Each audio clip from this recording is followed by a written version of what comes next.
कि कैसन तड़प होला, कि कैसन जुदाई कैले ना जे प्यार कबो ओके का बुझाई, कैसन तड़प होला। तो नमस्कार साथियों, आप सभी को यदि ये सॉन्ग अच्छा लगे तो मेरे चैनल को सब्सक्राइब जरूर कीजिएगा। कोशिश करता हूं आप सभी को एक अच्छा सा सैड सॉन्ग सुनाने के लिए। मैं ऐसा प्रोफेशनल सिंगर हूं नहीं, लेकिन फिर भी आप सभी के प्यार मोहब्बत मिलता है तो अच्छा लगता है। और कमेंट में जरूर बताइएगा अगर त्रुटि होगी सॉन्ग में, गीत में निभाने में, आप सभी से मैं माफी चाहूंगा। चलिए आइए सुनाते हैं आप सभी को। कैसन तड़प होला, कि कैसन जुदाई कैले ना जे प्यार कबो ओके का बुझाई, कि कैसन तड़प होला, कि कैसन जुदाई कैले ना जे प्यार कबो ओके का बुझाई, कि कैसन तड़प होला।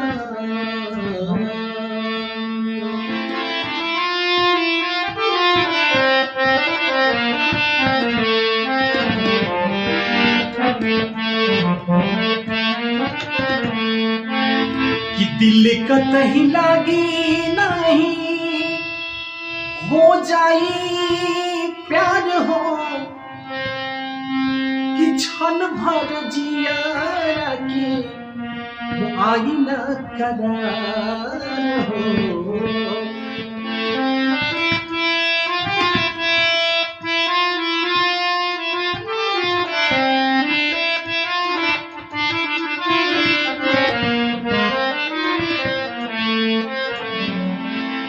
कि दिल कतही लागी नहीं, हो जाई प्यार हो, कि क्षण भर जिया के आई न करार हो।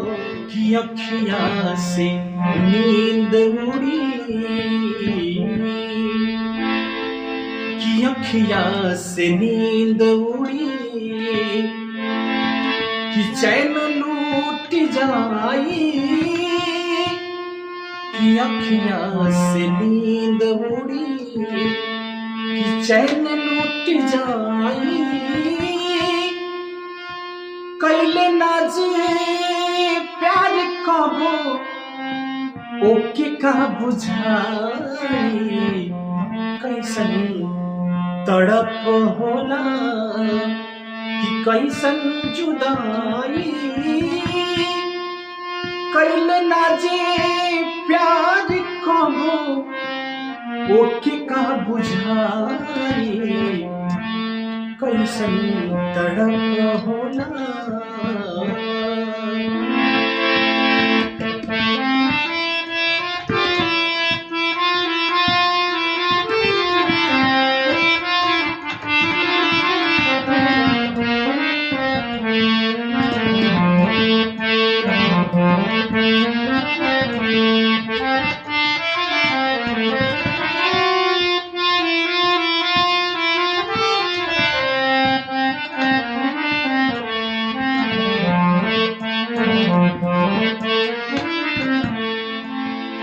मिलल प्यार जे कारा के बड़ा भाग्यवान बा, मानताई देवी देवा ताके वरदान बा।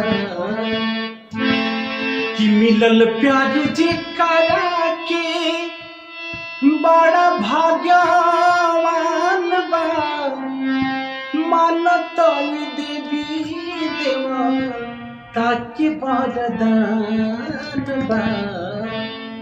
कि सबके नसीब कहाँ, कि सबके नसीब कहाँ, केहू एहर पाई